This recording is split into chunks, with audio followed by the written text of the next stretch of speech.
Welcome to the fame of fantasy. Believe it or not, but there are more to be said when it comes to fantasy map making. In today's video, I'll share some thoughts on adding nations to your map, and that includes a few points on settlements and borders as well. If you love fantasy map making as much as I do and want to dive in further details, then my ebook on fantasy map making might be just for you. You can also get it in a PDF version if you head on over to DriveThruRPG. There is a link to it on my website here on the screen and also in the comments section below.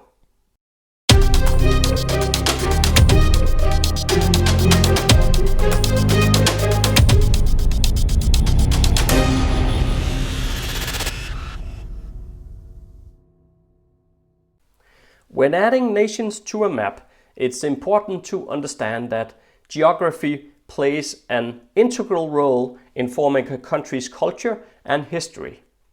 The landscape will influence nations and vice versa.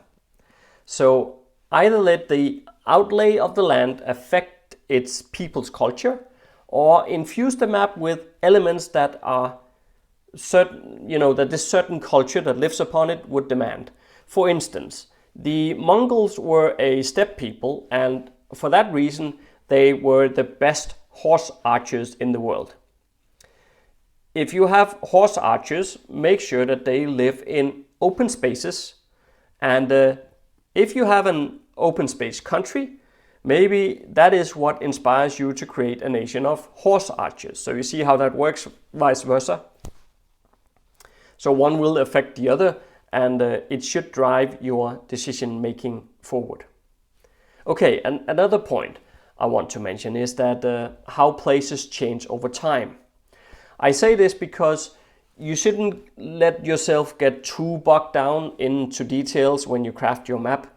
A nation could have a background as a seafaring nation, but you have decided not to include any trees to build boats from on their lands. That's fine. All you need is a reasonable explanation, and you can make up almost anything to make it work. So take Spain as an example. They do not have many forests on their lands today, but during medieval times they had tremendous naval capabilities, maybe only surpassed by the British back then.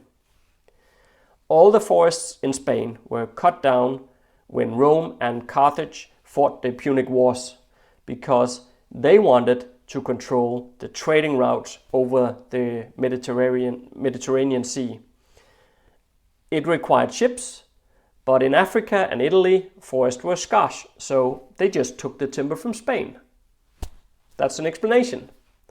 Well, now, bigger countries will likely be on the high end of the political power scale. In my world of Erisdune, for instance, you will find that Fanor is by far the biggest country in the world, and as a result they have the biggest army, and their culture is also one of conquering. So again, important to think about your nation's size and how they will influence the other nations when you build your cultures. Let's move on to borders for a very brief moment.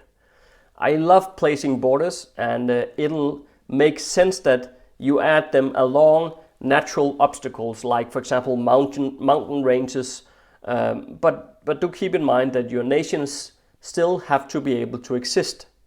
What I mean is that make sure that they have functioning trade routes, and at the same time borders that are defendable. So don't kind of group your nation inside a totally boxed environment where they're completely isolated. A nation wouldn't suffice in there. When it comes to settlements, people tend to build near water in order to have a drinking supply, and also for transporting of goods. The biggest of cities would be found at the most prominent and strategic spots on a river or lake or by the ocean. Just consider London or Paris, for example. I would stay consistent with reality on this point If you found a city 10 miles from a water source, your audience will just likely wonder why the people didn't move next to the water. So let's not break the immersion on this point. And try not to overdo adding major cities and fortresses onto your map.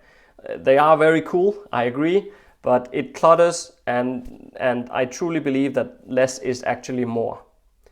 I recognize that this is a matter of taste and personal preference, of course, so I'm just giving you mine. This was a brief one because I've tried to segment the topic of fantasy mapmaking into these kind of shorter videos for you, and then put them all together in this playlist. So I'm curious to know how you place nations on your map, and what kind of considerations do you make when you place borders and cities. Do leave a comment in the comment section below and let me know. Perhaps it is so that your way of going about it all seems obvious to you, but who knows, maybe it will prove very useful to the rest of us. If you like this video, hit the like button below and make sure to subscribe to get your dose of fantasy content every Monday. And let's see if we can build a community over on Patreon. For those who get in there first, you can kind of help define the tone and focus on what kind of community we would like to create together. So think of it much as a Facebook group, but with rewards. I hope I'll see you there, and see you next Monday.